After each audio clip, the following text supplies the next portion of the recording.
I looked up some words in the dictionary this week. It's always a great way to start a sermon.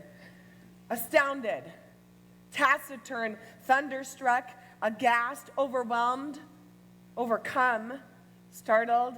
Thank you, Michael.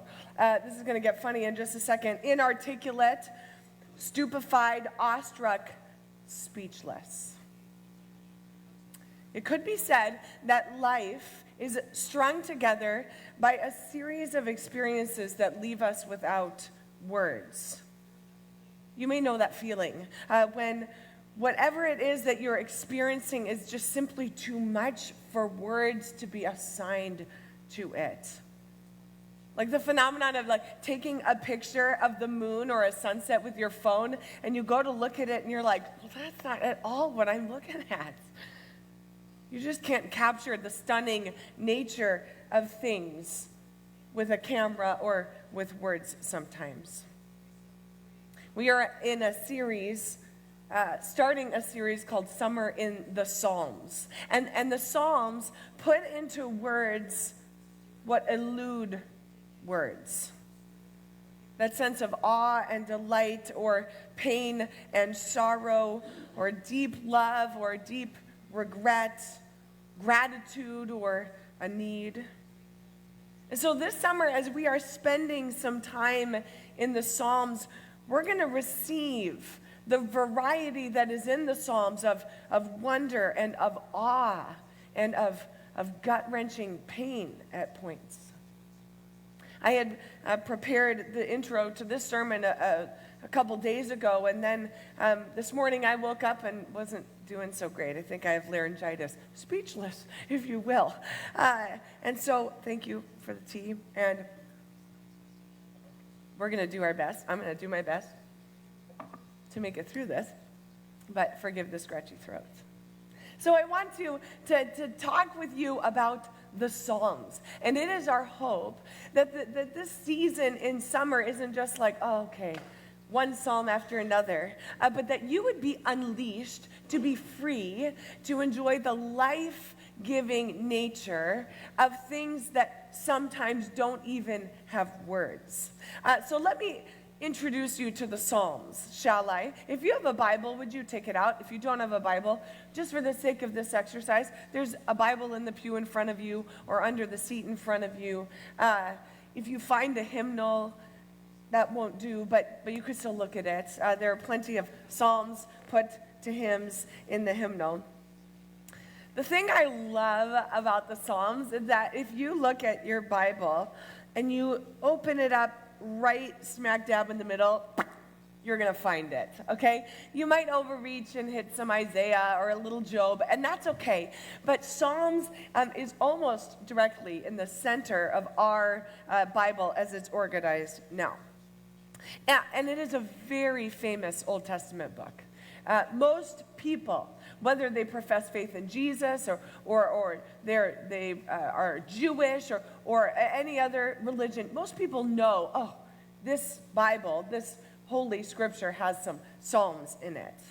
And there are theologians and biblical scholars have boiled down the Psalms to be like three main categories. Okay, there are lots of them, but the three main categories are praise, and then lament, and then thanksgiving. And then kind of within that, there are some subcategories of Psalms like royal Psalms and liturgical Psalms, and then Yahweh Psalms, wisdom Psalms, and then there's a lot of miscellaneous ones. I love the miscellaneous ones. Like, they have to have a category, you know. And all of the Psalms are written poetically in Hebrew. And so because they're translated in English, we don't know, we don't get really grasp the full breadth and delight of the Psalms. And so you could, this summer, decide to study Hebrew if you wanted to. I'm not saying you have to, but if you want to, you're more than welcome. And the Psalms also were it's not just one author who authored these. It's a collection of songs of poetry from a number of authors. David is one of the main ones. There's also Solomon. And there's the sons of Korah. They wrote some. And Asaph, the director of music. We don't know who that is, but we can assume that they directed music. And then there's He-Man and Ethan. We don't know if they're brothers or neighbors, but they are. They've also written some psalms, and then it says some of these are attributed to Moses. There's a lot of variety in the Psalms. There's a lot of diversity in the Psalms. And so we're going to spend some time getting to know the particulars of the Psalm of the day, if you will. And obviously, we're not going to go through all 150. We've kind of handpicked some ones that hold steady, hold true. But our hope is that you would be renewed by the poetry of it, that you would be invited into deeper faith by the song of it, and that this summer, particularly, would lend itself to some refreshing renewal for you in ways that you may not be expecting. And so we thought it would be wise to start a series on Psalms by looking at Psalm 1, okay? I know, we're full of good thoughts. And so if you haven't already, if you found the Psalms, but you're not at Psalm 1 yet, would you find that? We are going to read Psalm 1 together. I'll read it. You can read along. And we are going to pay attention to a few things. I'll let you know what they are when they come. This is Psalm 1. Blessed is the one who does not walk in step with the wicked or stand in the way that sinners take. Oh, just pay note of wicked, okay? Or stand in the way that sinners take. Pay note of sinners. Or sit in the company of mockers. Also pay attention to mockers. But whose delight is in the law of the Lord, and who meditates on his law day and night. That person is like a tree planted by streams of water, which yields its fruit in season, whose leaf does not wither. Whatever they do prospers. Not so the wicked. They are like chaff that the wind blows away. Therefore, the wicked will not stand in judgment, nor sinners in the assembly of the righteous. For the Lord watches over the way of the righteous, but the way of the wicked leads to destruction. You might be thinking, oh, yuck. What a way to start. Some biblical scholars say that Psalm 1 isn't just its own psalm, but it tells the whole story of the Psalms in one psalm. And we're going to dive into that a little bit. Now, there is a temptation, there's a temptation when reading this psalm, Psalm 1, to put ourselves and to put others into categories. We read that blessed is the one who doesn't do these things, but who does do these things. We have, the bad people and the good people. And we can be tempted to put people into categories. Oh, you're bad and you're good.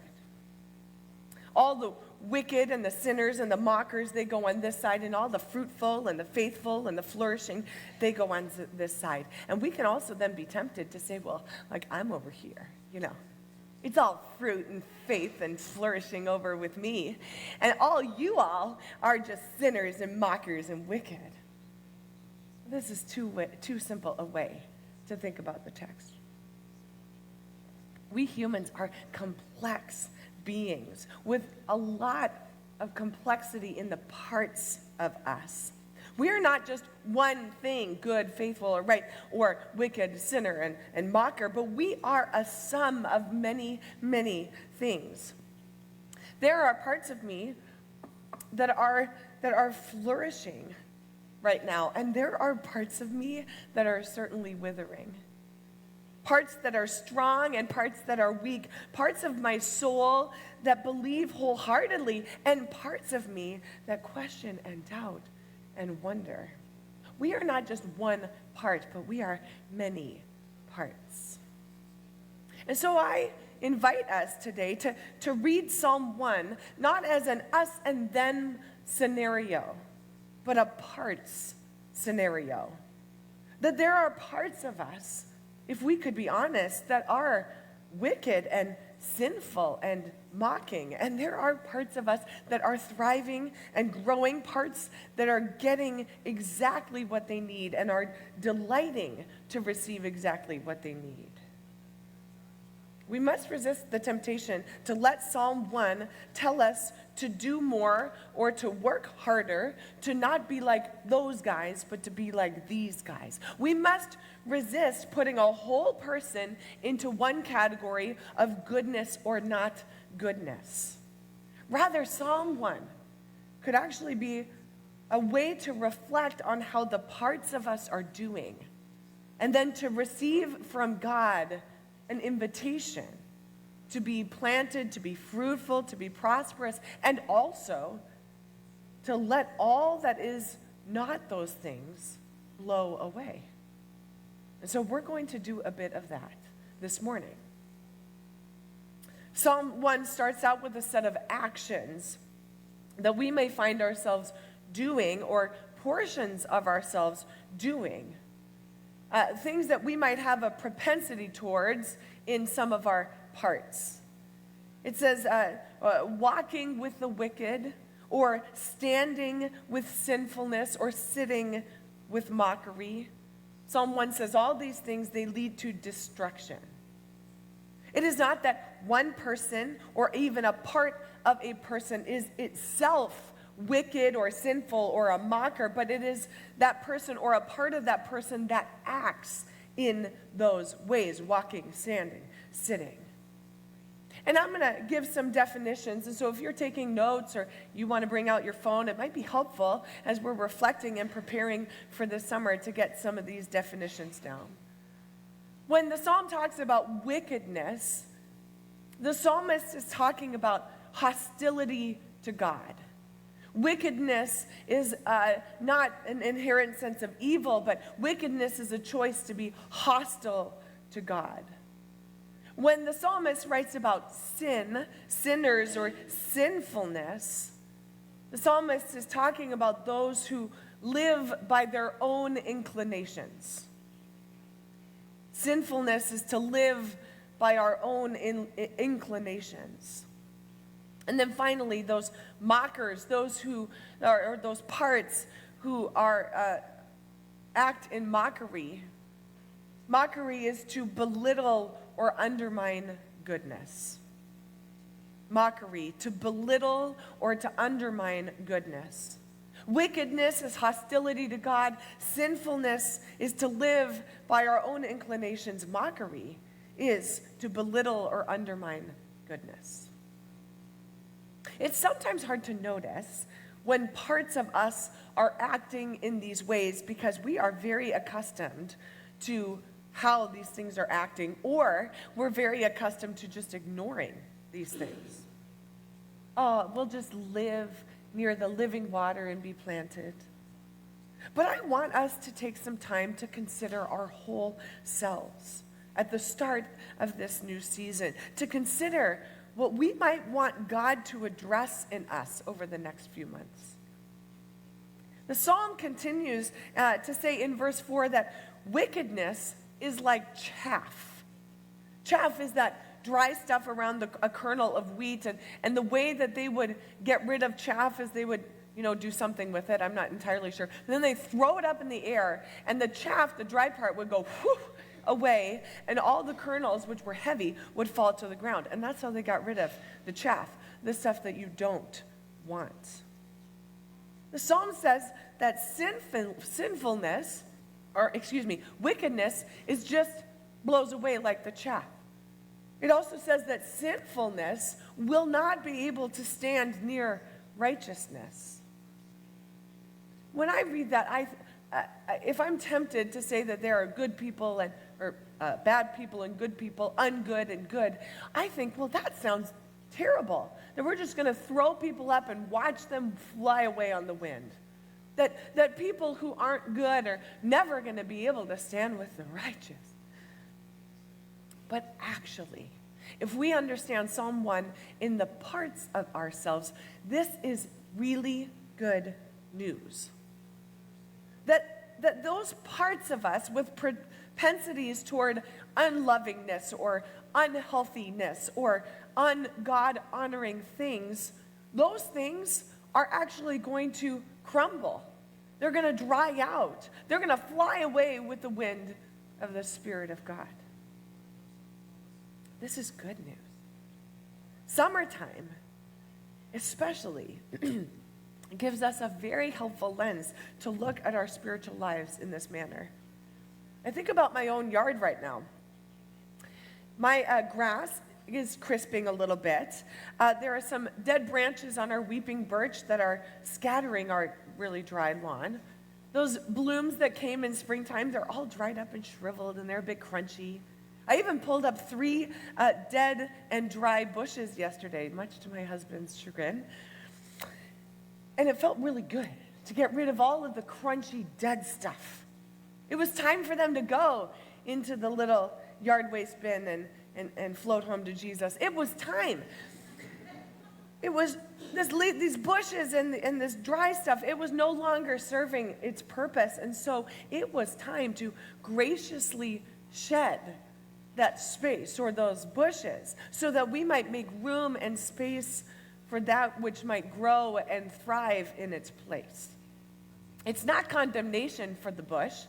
I hope I honored it as I pulled it straight out of the ground. But this is the rhythm of living things. Things live, they die, and we remove them so that there might be place for thriving and living again. If I held on to all the dead things in my yard, there would be no space for growing things. There would be no space for those things that come up and are alive again. Those things that even might have potential to thrive under my care. What a wonder. And so, I'm going to invite you to look inward for a little while.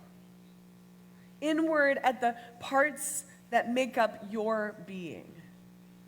And I'm going to direct you as you're looking inward to consider some of these questions. I wonder, are there any parts of you that are shriveled or dry or bristly these days? You might notice this in your reactions to things, being short-tempered with people or feeling constantly on edge, even feeling hate towards another.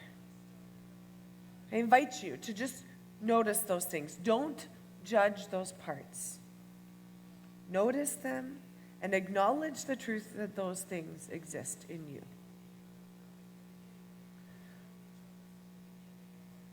My next question, are there any parts of you that are hostile to God? Wicked.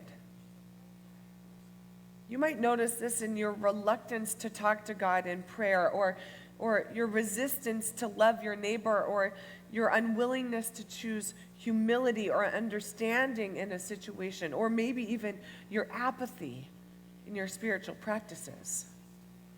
I don't leave myself out of these questions in this conversation. I invite you, as you consider, are there parts of me that are hostile to God? Don't judge these parts. Notice them, acknowledge them, and acknowledge the truth that they exist.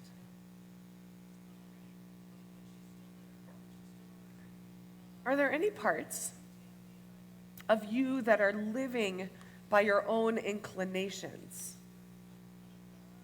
That is, any parts of you that are consumed by sinfulness, living by your own inclinations.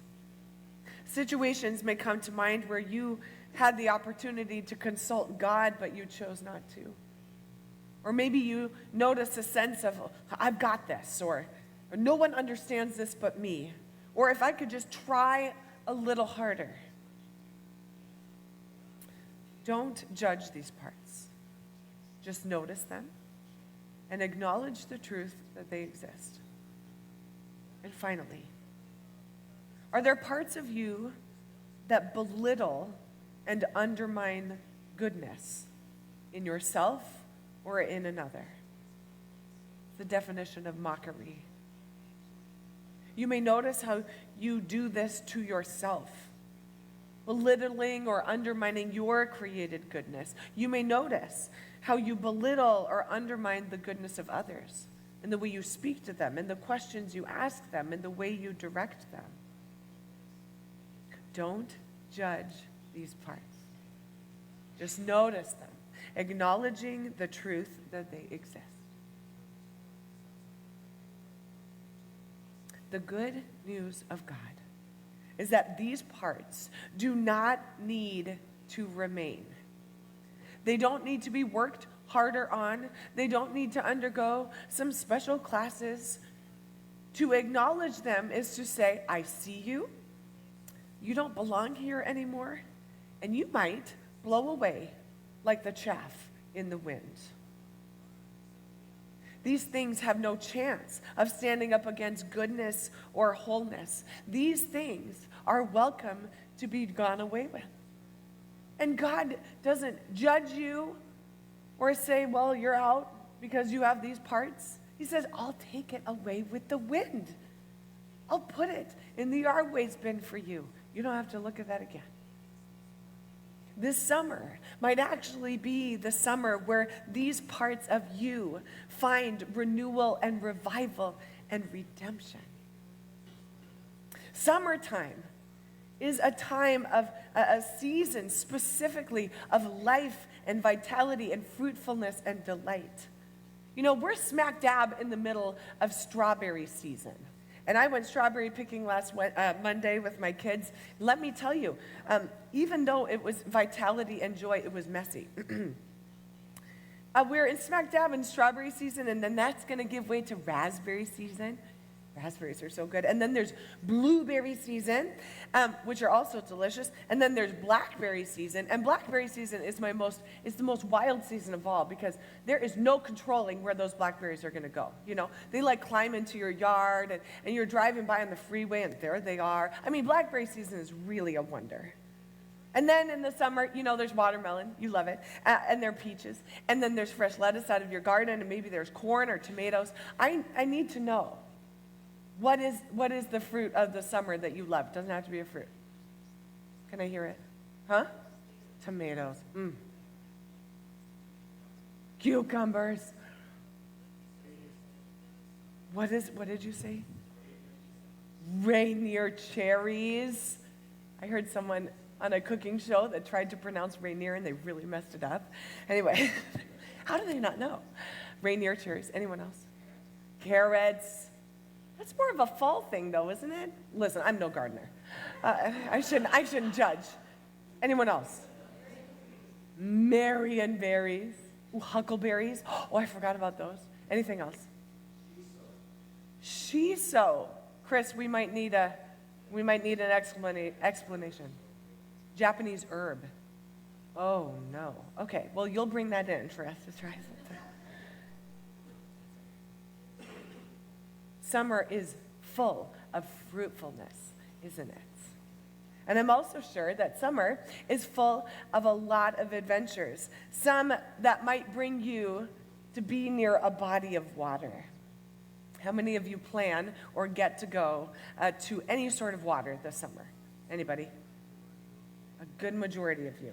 If you didn't raise your hand, I'm going to invite you out of spiritual practice to get yourself near some water. Because I just read this fact, and I can't verify if it's true, so if you would like to verify that, if it's really, really true, let me know later. But I recently read that sea air is unique, the air from salt water. It has a higher concentration of iodine, salt, and magnesium in the air. And so because of that, it's actually a huge gift to our respiratory system. It can ease symptoms of respiratory distress. I'm really interested in that today. It can calm your nervous system. I didn't know that magnesium does that, but it does that. And so because of that, it also boosts serotonin levels, which make you feel happier and healthier. There is actually something in sea air and like chemistry that makes that possible. You verify that fact, come back and tell me. It is no wonder that there's this sense of really living in the summertime. And Psalm 1 invites us to consider those parts of us that are currently receiving the life-giving flow of refreshment and joy. Those parts of us that are are bearing fruit. The parts of us that are energized and alive. I don't know about you, but I can often feel so weighed down by the slog of things, the suffering of things, the ache of things in a tumultuous world, the anxiety of an unknown future.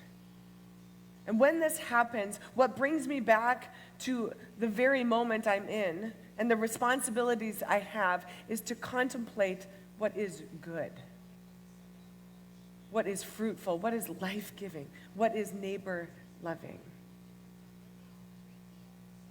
I've had a pastoral coach for the last couple of months, and he's a very valuable gift to me. And we meet on Zoom, and every time we meet on Zoom, he says, "Hi, good to see you, everything good." And then he says, before we start anything else, he said, "Britta, what's good these days?" And the first time he asked this question, I was like, I don't know. I don't have an answer for you. Let me think. I kind of like, And he said, "Be prepared. I'm going to ask you this every single time." So the next month I was ready. I had a list of things, just even a mental list of the things so that I could answer the question, what's good these days? If there are parts of us that are like trees planted by streams of living water, which yield its fruit in season, whose leaf does not wither, we need to take a look at those parts and honor what's good. And so, I'm going to invite you to consider innerly those parts of you by asking a few questions. I wonder, what is life-giving to you these days? Where are you experiencing refreshment or renewal? That experience of being filled up or recharged or invigorated in some way. When you find yourself near a body of water this summer, if you are planning on it, or now if you are creating a plan for it, I want to invite you to ask yourself, how is my refreshment and renewal going? What parts of me are refreshed or renewed? And then, do I need to attend to that?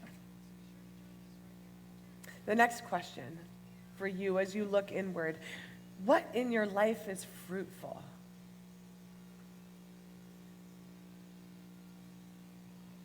Is there a sweetness or a nourishing thing in your life that you're noticing? Is it in a relationship? Is it in your work? Is it in learning or reading or discovering?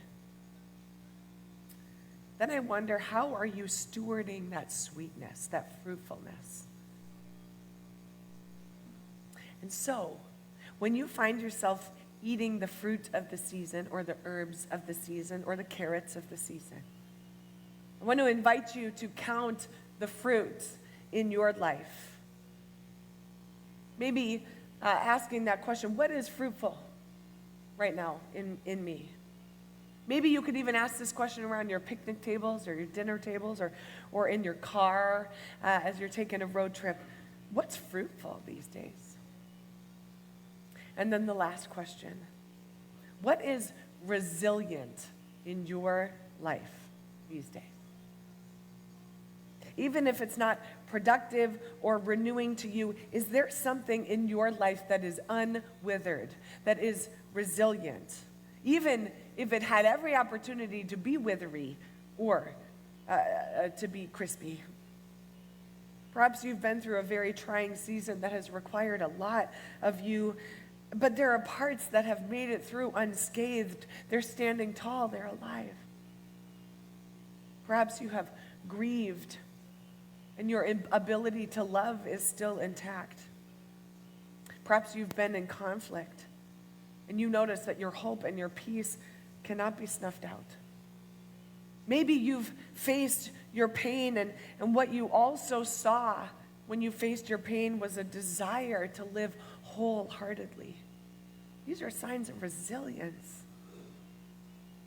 I wonder, when you find yourself under the shade of a tree this summer, receiving that merciful gift of cool shade, I want you to consider, what is resilient in me these days? This summer specifically, there is the possibility of life and resilience and joy. And you don't have to work for it or earn it or force it at all. But you do get to do your part, which is, in the midst of all the things, the trips and the change in rhythm and the heat and the sunshine, that you might look inward and allow the God of summer to reveal to you goodness and resilience and life-giving encounters, that stuff within you and that stuff outside of you too. And would you then also allow for those things that need to be blown away with the wind, with the Spirit of God, to let the Spirit of God do that you might actually live and thrive with the God of creation and this God who loves you. I want to end my time praying this prayer from Ted Loder. He wrote a prayer for summertime, and I think it's a gift to us as we walk into this season. His prayer is titled, "Let Me Live Gracefully." Thank you, Lord, for this season of sun and slow motion, of games and porch sitting, of picnics and light green fireflies on heavy purple evenings. And praise for slight breezes. It's good, God, as the first long days of your creation. Let this season be for me a time of gathering together the pieces into which my busyness has broken me. Oh God, enable me to grow wise through reflection, peaceful through the song of the crickets, recreated through the laughter of play. Most of all, Lord, let me live easily and gracefully for a spell, so that I may see other souls deeply, share in silence unhurried, listen to the sound of sunlight and shadows, explore barefoot the land of forgotten dreams and shy hopes, and find the right words to tell another who I am. So be it in this season, Lord.